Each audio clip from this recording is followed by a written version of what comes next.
Business ഫീൽഡിലൊക്കെ class എടുത്തുകൊണ്ടിരിക്കുമ്പോൾ, motivation class എടുക്കുമ്പോൾ ഞാൻ എന്നും ക്രൊക്കഡൈൽ സ്ട്രാറ്റജിയെക്കുറിച്ച് പറയും. അതിൽ ഒരുപാട് സ്ട്രാറ്റജിയിൽ ഒരു സ്ട്രാറ്റജി ഞാൻ പറഞ്ഞുതരാം. ഈ ക്രൊക്കഡൈലിൻ്റെ പ്രത്യേകത എന്താണെന്നറിയോ?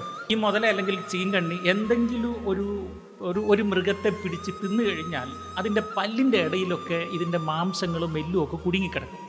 ഈ ക്രൊക്കഡൈലിന് നമ്മളെപ്പോലെ പേസ്റ്റ് ഇല്ല, അല്ലെങ്കിൽ ബ്രഷ് ഇല്ല, പല്ല് കേൾക്കാൻ പറ്റിയില്ലല്ലോ. അപ്പോൾ ഈ പല്ലിനകത്ത് ഈ മാംസമൊക്കെ കിടന്ന് കുറേ നാൾ കഴിയുമ്പോൾ പല്ല് ദ്രവിച്ചു പോകും. പിന്നെ ഇതിന് വേറെ ഒന്നും തിന്നാൻ പറ്റില്ല. അപ്പോൾ ഇത് പല്ല് ക്ലീൻ ചെയ്യാൻ എന്താ ചെയ്യുക? ഈ മുതൽ എവിടെയെങ്കിലും കരയിൽ വന്ന് ചുമ്മാ വാ പൊളിച്ച് ശവം നിൽക്കുന്ന പോലെ ഇങ്ങനെ വാ പൊളിച്ച് നിൽക്കും.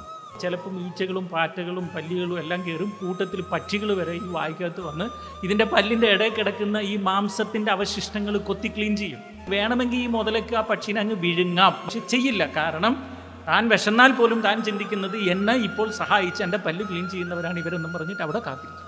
നമ്മളുടെ അഹങ്കാരം ഒന്നങ്ങോട്ട് മാറ്റി വെച്ചിട്ട് സമൂഹത്തിലെ ലീസ്റ്റ് എന്ന് എല്ലാവരും കരുതുന്ന ജനങ്ങൾക്ക് നമ്മുടെ ലൈഫിൽ വരാനും നമ്മളെ സപ്പോർട്ട് ചെയ്യാനുള്ള അവസരം കൊടുക്കാനുള്ള ഒരു എളിമ, അത് നമുക്കില്ലാത്തതാണ് പലപ്പോഴും നമ്മൾ ജീവിതത്തിൽ വിജയിക്കാൻ പറ്റാത്തതിൻ്റെ കാരണം. നമ്മുടെ കുഴപ്പം എന്താണെന്ന് വെച്ചാൽ നമ്മുടെ സ്റ്റാറ്റസിനെ പറ്റിയവരുമായിട്ട് നമ്മൾ ഇടപെടും. നമ്മളിത് അനുഭവം കൊണ്ട് പഠിച്ചതാണ്.